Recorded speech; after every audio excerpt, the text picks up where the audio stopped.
They circled her like vultures. 12 lords of the Erythri high blood, ancient, cruel, and proud. Their armor gleamed obsidian, their fangs bared in contempt. At the center of the black stone chamber, bound by soul-steel chains, stood the queen herself, Veolyra, last of the moonborn line, once feared across galaxies, now sentenced to death, not by war, but by betrayal. You have broken tradition, hissed Lord Jorth. You embrace weakness, spat Lady Tyrane. You mated with a human, thundered Lord Varen. That is the gravest sin. Veolyra stood tall despite the blood at her lips. And yet I remain queen. No more, they said in unison. They raised their hands. Magic, old and cold, gathered like a storm above her. The death rite, a soul-crushing execution, no blade needed. But before the first spell was cast, the doors exploded inward. Smoke, shouts, a blur of movement. And then, me, let her go. I barked, plasma rifle raised. The Erythri lords turned with inhuman speed, but I was faster. One shot rang out, straight through the first lord's chest. Another fell as I hurled a photon blade into his neck. Panic erupted in the chamber. A human? Here. Impossible. Kill him. But I wasn't here to survive. I was here for her. We had met years ago, when Veolyra was sent to broker a ceasefire with Earth's orbital defense. She was cold then, distant, alien, and yet I saw the weariness behind her eyes, the grief behind her cruelty. We weren't supposed to fall in love, but we did, and when the Erythri found out, they hunted us both.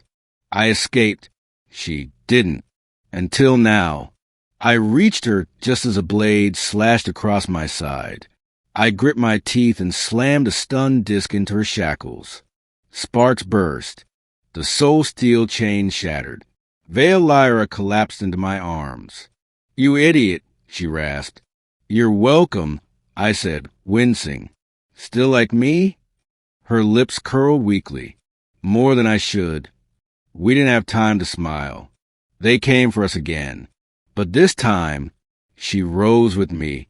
Her power hadn't faded. It had only been bound.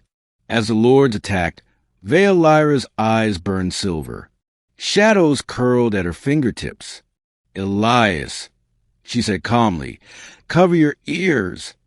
I did, and she screamed, not in fear, not in pain. It was the battle cry of her ancient bloodline. Sound became force. Stone shattered. The very air split. 3 lords crumpled on the spot, bleeding from ears and eyes.